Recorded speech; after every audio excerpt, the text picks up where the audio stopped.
주중 9시 기도회 때 제가 짧게 언급을 했었는데요. 주중에 제가 한 제목의 글을 보게 되었습니다. 그 제목 한번 보여주실래요? 함께 읽겠습니다. 시작. 아픔을 인정하는 것이 회복의 시작이다. 지난 주일의 말씀의 제목이 회복을 위한 인정하기, 인식하기였죠. 그것과 무관하지 않았기에 그 글을 좀 쭉 읽어보았습니다. 이 여인은 페이스북 CEO로 일하던, 중역으로 일하던 셰릴 샌드버그라는 여성에 관한 이야기였습니다. 이 여인은 어느 날 즐거운 마음으로 남편과 함께 휴가를 떠납니다. 그런데 그 휴가지에서 갑자기 남편이 심장마비로 인해 세상을 떠나는 상황을 그 휴가지에서 맞게 되죠. 그녀는 오랜 기간 슬픔에 계속 머물러 있게 되고 간신히 안정을 찾은 이후에 자신의 아픔에 대하여 글을 쓰기 시작했습니다. 그리고 그녀는 다음과 같은 책을 발간하게 되죠. 옵션 B라는 책이에요. 우리는 항상 옵션 A를 생각하지만 자신이 예상하지 않았던 슬픔을 경험했을 때 그 아픔을 정리해 나가면서, 인정해 나가면서, 그리고 고백해 나가면서 옵션 B에 대한 이야기를 해 나가게 됩니다. 아픔을 인정하는 것이 회복의 시작이다라는 문장, 바로 저 책에서 언급된 문장이었습니다. 그런데요, 제 안에 아까 처음 우리가 함께 읽었던 아픔을 인정하는 것이 회복을 위한 시작이다라는 말이 좀 다시 묵상되기 시작했습니다. 아픔을 인정하는 것이 회복을 위해서 너무나 소중한 시작이기는 하지만 전부는 아니라는 거예요. 지난주 설교 키워드가 인정하기, 인식하기였죠. 그러니까 비슷한 문장이 하나 만들어지더라고요. 그리고 사실 설교문에 기록이 되어 있었습니다. 죄인임을 인정하는 것이 구원의 시작이다. 나 죄인 아니다 라는 사람에게 사실 구원이 임할 수 없습니다. 내가 실존적 죄인임을 깊이 인정하고 고백하는 자에게 임하는 것이 사실 구원이죠. 그런데 방금 제가 읽은, 그리고 지난주에 여러분들과 함께 나눈 설교문에 있는 그 문장, 죄인임을 인정하는 것이 구원의 시작이다 라는 이 문장에 간과하면 안 되는 것이 하나 있더라고요. 동일합니다. 죄인임을 인정하는 것이 구원의 시작이기는 하지만 죄인임을 인정하는 것이 구원의 전부는 아니라는 거예요. 중요한 출발입니다.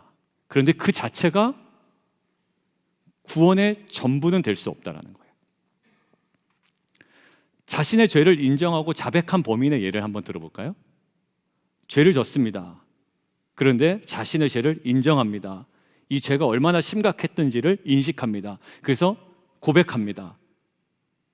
용서받기 위한 시작이기는 하나 그 자체로 구원이 임하거나 용서를 주장할 수는 없습니다. 중요한 시작이기는 하지만 전부는 아니라는 거예요. 여러분들 결국 죄의 싹은 사망이기 때문에 하나님조차도 우리를, 죄인을 그냥 마구잡이로 의롭다고 할 수 없습니다. 아무리 하나님이라고 해도 죄인을 너 의인이야 라고 할 수 없는 노릇이에요. 왜냐하면 하나님 속성 중에 뭐가 깨집니까? 공의의 속성이 깨지는 겁니다. 그래서 우리에게 이 구원이라는, 의로움이라는 것이 임할 때 우리에게는 아무 공로 없지만 반드시 그것들을 대신할 실체적 사건은 반드시 있어야 된다라는 거예요. 아무것도 없는데 죄인을 갖다가 의롭다라고 할 수 없습니다. 그래서 로마서 3장은 이렇게 얘기하고 있는 거예요. 자, 함께 읽어볼까요? 시작. 하나님의 영광에 이르지 못하더니 그리스도 예수 안에 있는 속량으로 말미암아 하나님의 은혜로 값없이 의롭다 하심을 얻은 자 되었느니라. 하나님의 공의를 만족시키기 위하여 죄인이 어떻게 해야 됩니까? 죽어야 되죠. 그러면 하나님의 공의가 이루어지는 겁니다. 그런데 이 죄인을 막무가내로 의롭다고 할 수 없습니다. 그런데 무슨 실체적인 사건? 예수 그리스도 안에 있는 속량 사건이 그것을 통해서 결국 어떻게 될까요? 그 십자가의 죽음으로 대신 지불하셔서 그것이 우리에게 비로소 은혜가 되고 의롭다 하심을 받는 것이죠. 결국 구원을 이끌고 가는, 그리고 구원을 완성해가는 핵심이 무엇일까요? 우리의 믿음? 물론 믿음이 있어야 됩니다만 결국 뭘까요? 은혜입니다. 저 은혜적 사건이 없으면 아무리 우리가 믿는다 해도 저 예수 그리스도의 죽음이 없으면 아무 믿음이 소용이 없습니다. 그래서 에베소서는 이렇게 이야기합니다. 에베소서에서 같이 한번 읽어볼까요? 시작. 은혜에 의하여 믿음으로 말미암아 구원을 받았으니 이것은 너희에게서 난 것이 아니요 하나님의 선물이라. 행위에서 난 것이 아니니 이는 누구든지 자랑하지 못하게 함이라. 결국 구원의 핵심은요, 물론 믿음이 우리에게 필요하지만 출발은 어디냐면 은혜입니다. 우리를 대신하여 십자가에서 죽으신 은혜가 없다면 우리의 믿음이 간절한들 무슨 소용이 있겠어요? 그런데 감사한 것은 그 은혜가 우리에게 허락되었다라는 거예요. 그래서 에베소서 말씀처럼 그 은혜에 은하여 믿음으로 말미암아 구원을 받은 자가 되었습니다. 자, 오늘 무슨 이야기를 여러분들과 해나가려고 하냐면, 자, 인정하기와 인식하기, 지난주 우리가 묵상을 했습니다. 근데 가만히 보십시오.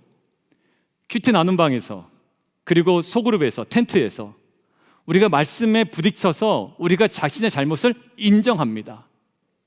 근데 그 인정하는 행위가 반복되면 반복될수록 우리에게 어떤 현상이 벌어지는가요? 변화되든가 아니면 무감각해지든가 둘 중에 하나예요. 인정하기 자체의 능력이 나타나지 않아요. 그 다음에, 그리고 그것들을 끌고 나갈 만한 그 무엇인가가 필요하다는 거죠. 지난번에 와서 죄를 인정했는데 이번 주에 와서 또 인정합니다. 그런데 그게 계속 반복될 뿐 인정만 있고 인식만 있고 참된 변화가 없을 때가 있죠.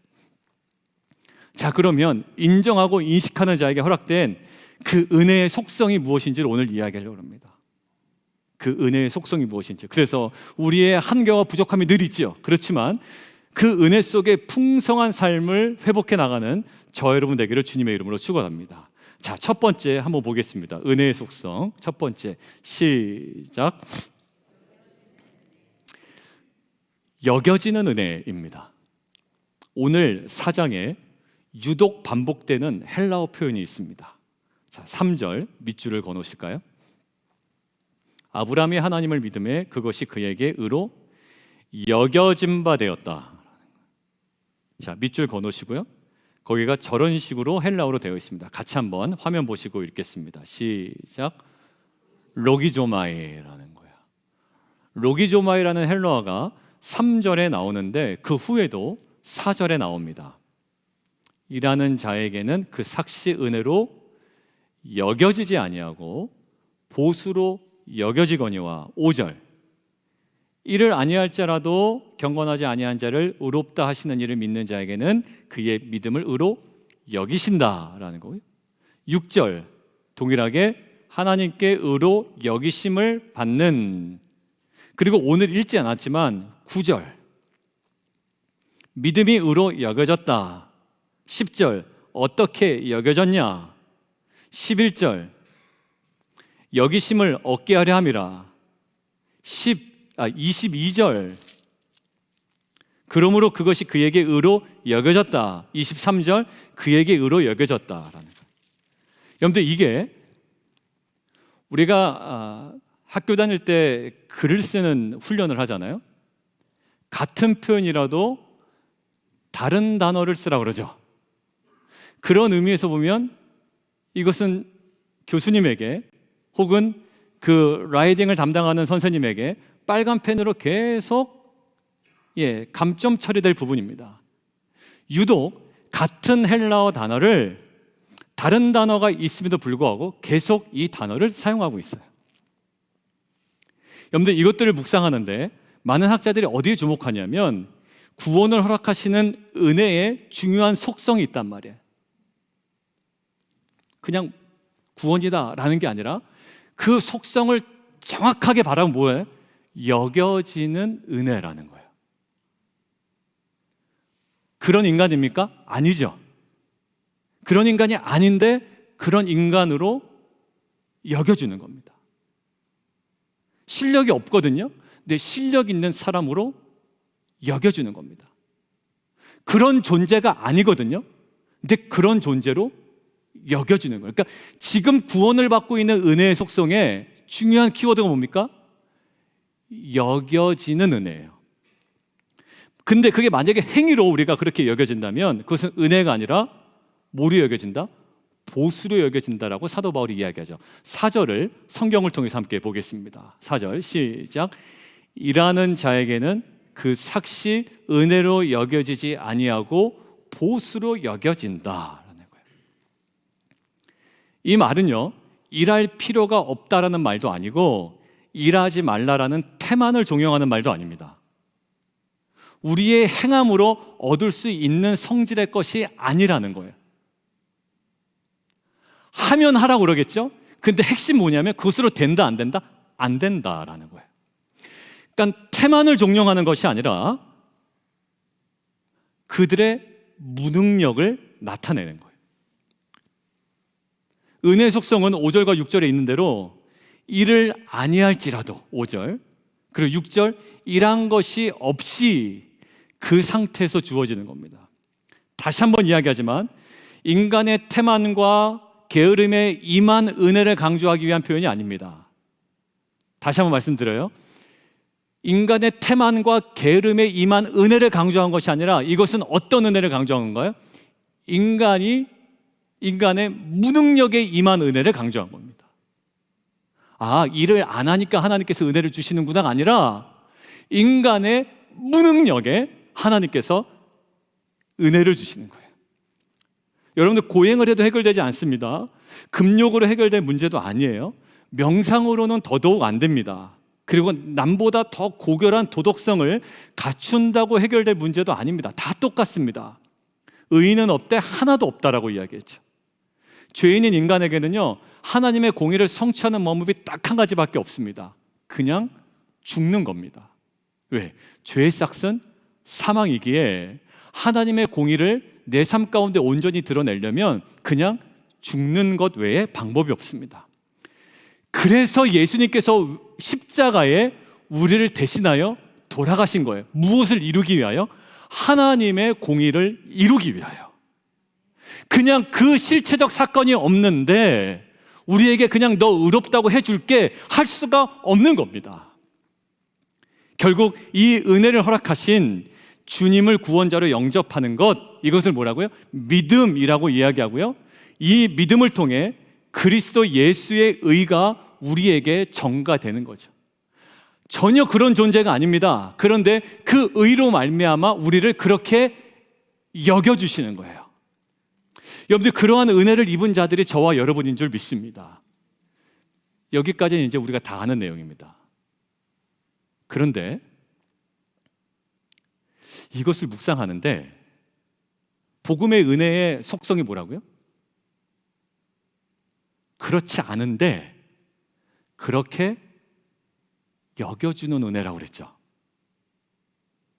죄인과 의인은요 전혀 다릅니다. 적당한 죄인과 적당한 의인이 가깝지 않을까? 아니요, 그렇지 않아요.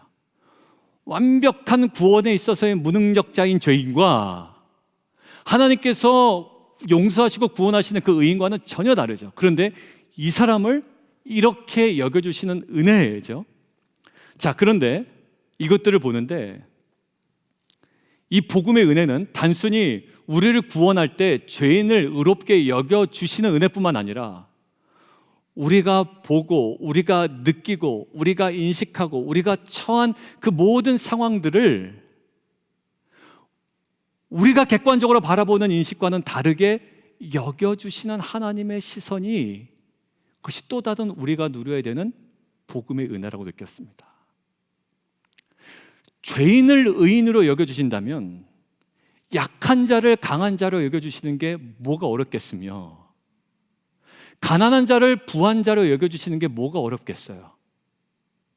죽어 마땅한 죄인을 의롭다고 여겨주실 수 있는 분이 찌질이도 못난 나를 지혜롭다 하고 강하다 하고 위대하다고 하지 못할 이유가 어디 있겠어요. 그런데 그 구원의 은혜뿐만 아니라 실제적인 그것이 고린도 후서에 있더라고요. 같이 한번 읽어볼까요? 자, 함께 읽습니다. 시작. 유명한 자요, 죽은 자 같으나 보라 우리가 살아있고 징계를 받는 자 같으나 죽임을 당하지 아니하고 근심하는 자 같으나 항상 기뻐하고 가난한 자 같으나 많은 사람을 부요하게 하고 아무것도 없는 자 같으나 모든 것을 가진 자로다. 여러분들, 우리는 사실 무명한 자 같습니다. 사실 무명하죠. 그리고 때로는 징계를 받는 자 같을 뿐만 아니라 때로는 징계도 받습니다. 그리고 사실 가난한 자 같고요, 사실 가난합니다. 그리고 아무것도 없는 자 같고 사실 까보면 아무것도 없습니다. 그런데 복음은 우리가 그렇게 여김을 받도록 내버려 두지 않는다란 말이에요. 세상은 우리를 아주 객관적으로 봅니다. 야, 너 없는 자야. 넌 좀 모자란 사람이야. 너는 학벌이 좀 떨어져. 너는 말주변이 없어. 라고 객관적으로 바라봅니다. 근데 복음은 우리를 있는 그대로 그렇게 바라보도록 내버려 두지 않는다란 말이에요. 새로운 여김으로 우리를 변화시키는 것이 복음의 능력임을 믿습니다. 나는 그렇지 않다라고 생각하는데 하나님은 그렇다라고 얘기하는 거예요.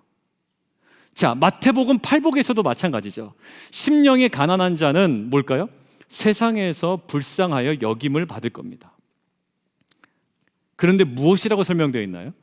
심령이 가난한 자는 뭐다? 복이 있다라는 거예요. 복이 있는 자로 여김을 받습니다. 그래서 어디까지 갑니까? 천국이 그들의 것임이요 라는 거예요. 천국을 소유한 자로 여김을 받습니다. 남들이 볼 때는 그냥 심령이 가난한 자예요. 찌든 자라고요. 그런데 하나님은 복음의 시선으로 어떻게 바라보십니까? 그게 바로 복이야. 그리고 너희는 천국을 소유한 자라라고 여겨 주신단 말이에요. 의를 위하여 박해를 받습니다. 오히려 세상에서 불쌍한 자로 취급을 받을 거라고요. 그런데 그 의를 위하여 박해를 받는 자는 복이 있다라고 이야기하면서 천국이 그들의 것입니다라고 동일하게 이야기합니다.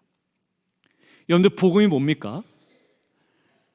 죄인을 의인으로 여겨주는 것이 복음 아니에요? 무엇 때문에?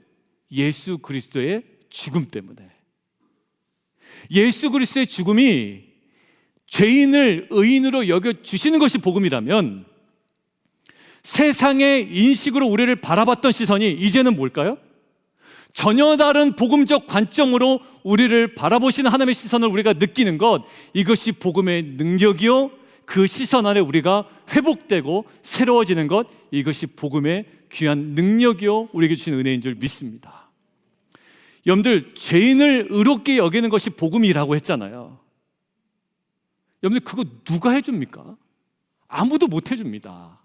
근데 예수 그리스도의 죽음으로 말미암아 죄인을 의인으로 여겨주신대요.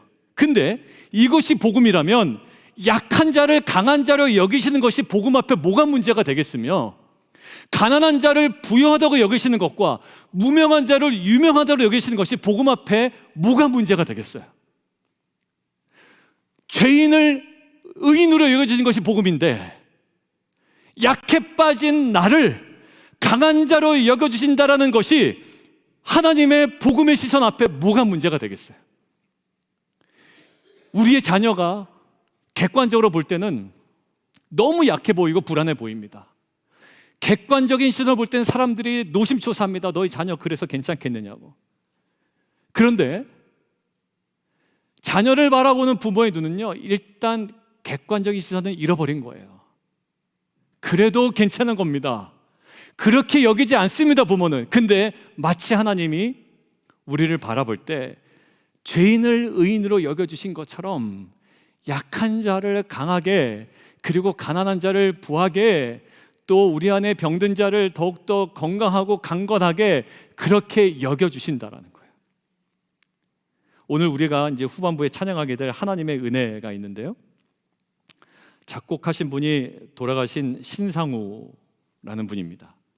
이분이 캐나다 밴쿠버에 살 때인데요, 너무 경제적으로 어려웠을 때 하나님의 은혜에 대한 회의가 들었다고 그래요.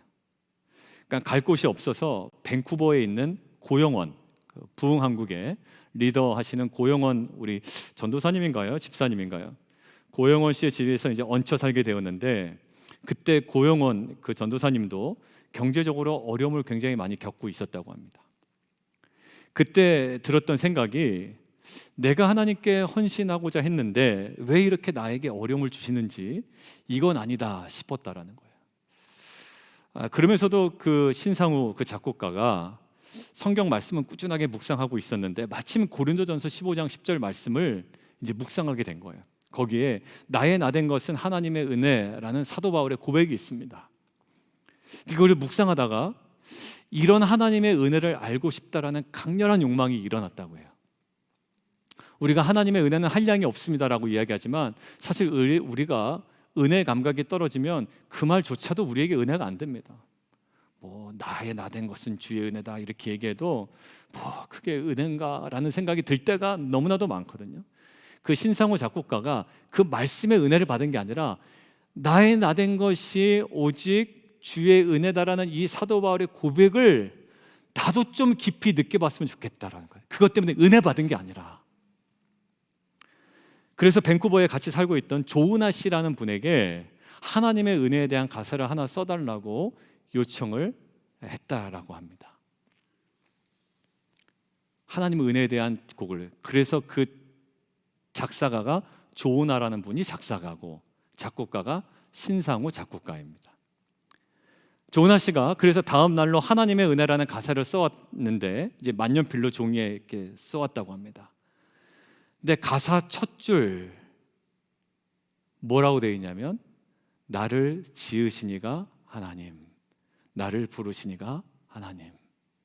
자신이 묵상하고 은혜를 느꼈으면 했던 그 본문이 가사로 지금 갑자기 등장하게 된 거예요.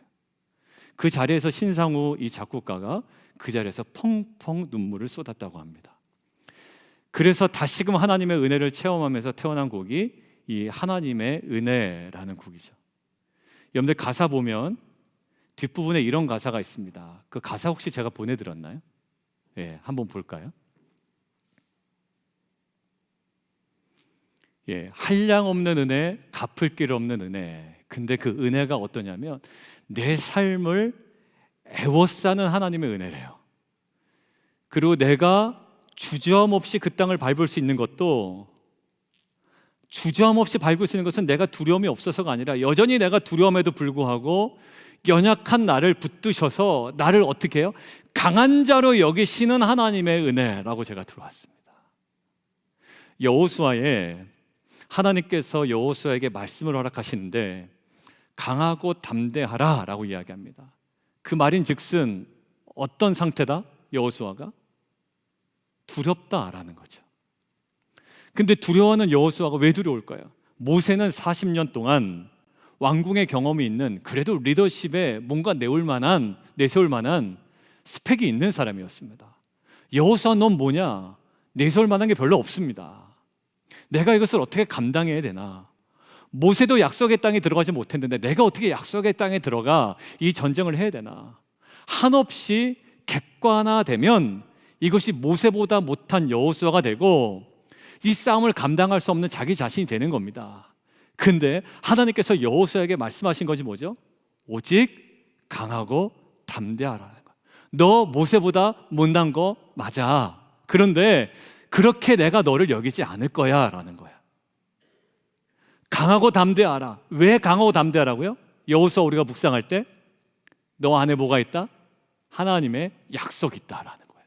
그 약속 때문에 내가 너를 그렇게 여기지 않을 거야. 사람들이 너를 약하게 볼 수도 있고 너를 부족하게 볼 수도 있고 너 스스로 그렇게 생각에 빠질 수도 있지만 나는 너를 그렇게 여기지 않을 거야 라는 거예요. 여러분들, 이것이 복음의 능력인 줄 믿습니다. 여러분들, 죄인을 의롭다라고 여길 수 있는 분이 약한 자를 강하게 여길 수 있는 분이라고 저는 믿습니다. 여러분들, 은혜가 무엇입니까? 일할 수 없는 무능력, 그리고 가난, 절망에 있는 나를 향한 하나님의 다가오심이 은혜예요. 그런데 어떻게 다가오신다고요?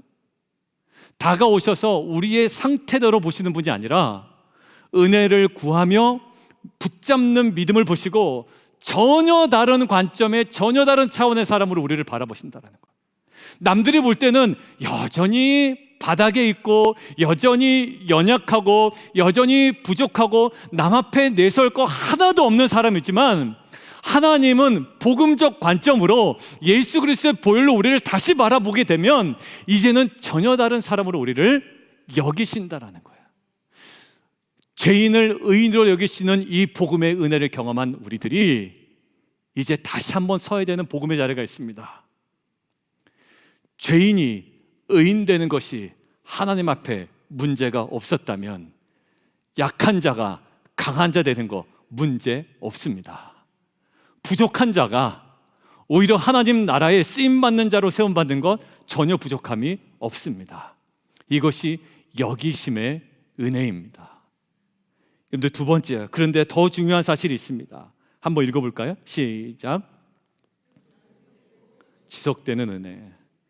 여러분들, 오늘 본문 4장을 보면 오늘 여기시는 하나님의 은혜를 예증하기 위하여 누구를 소환하고 있습니까?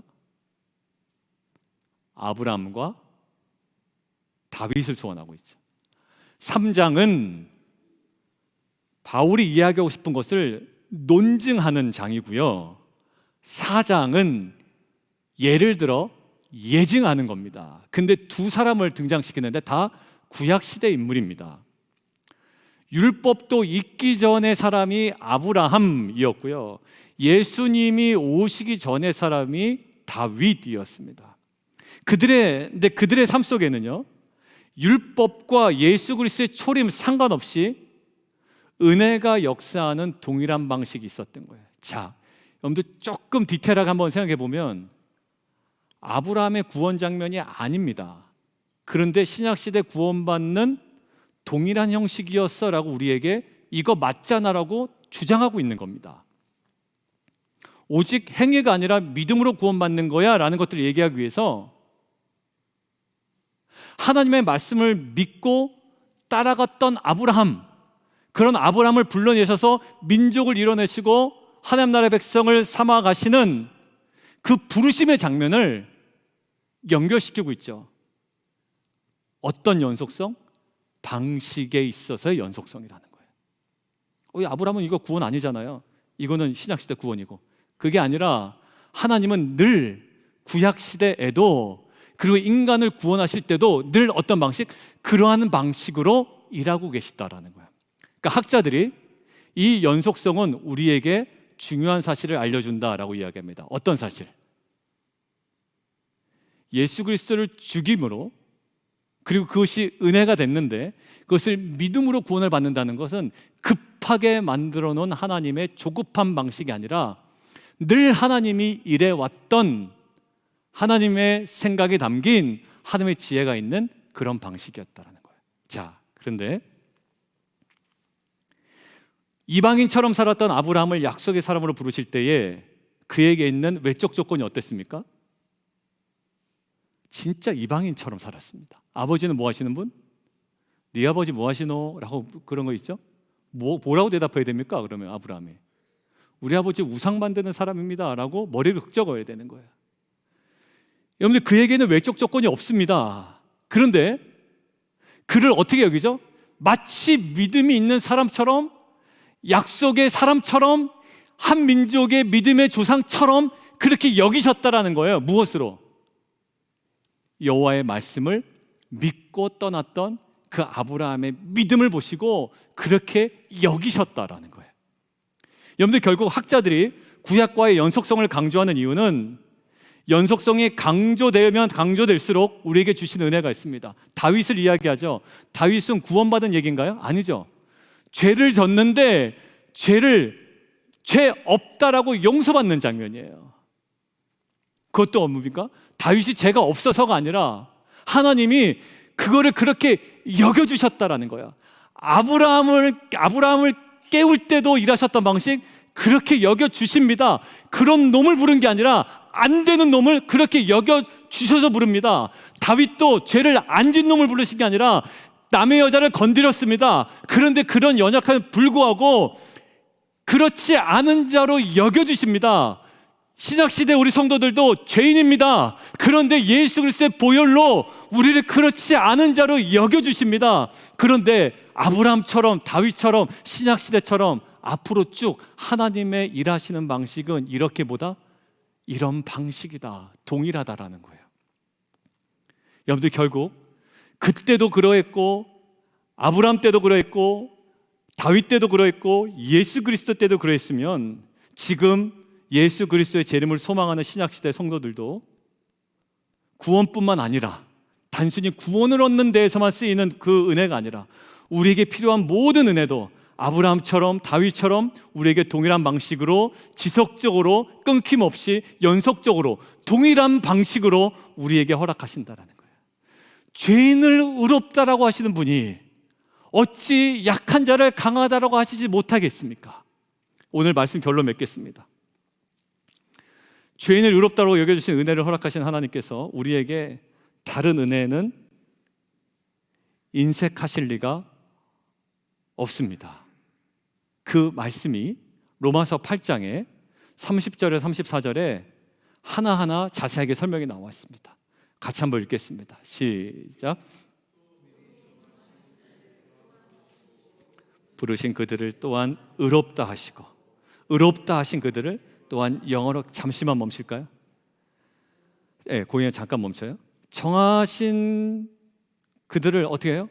부르셨어요. 거기서 멈추시나요? 아니요. 부르신 자를요 의롭다 하십니다. 아이고 이것으로 됐나 보다 했더니 아니요, 의롭다 하신 자들을 영원하게 하십니다. 계속 우리에 있는 실존보다 더 나은 방향으로 여겨주시면서 일을 하십니다. 그렇지 않은 아브라함을 그런 사람으로 여겨주시면서 일하시고 약한 저를 약하지 않는 사람처럼 여겨주시면서 일을 하십니다. 같이 또 읽을까요? 그런즉 시작. 그런즉 이 일에 대하여 우리가 무슨 말 하리요? 하나님이 우리를 위하시면 누가 우리를 대적하리요?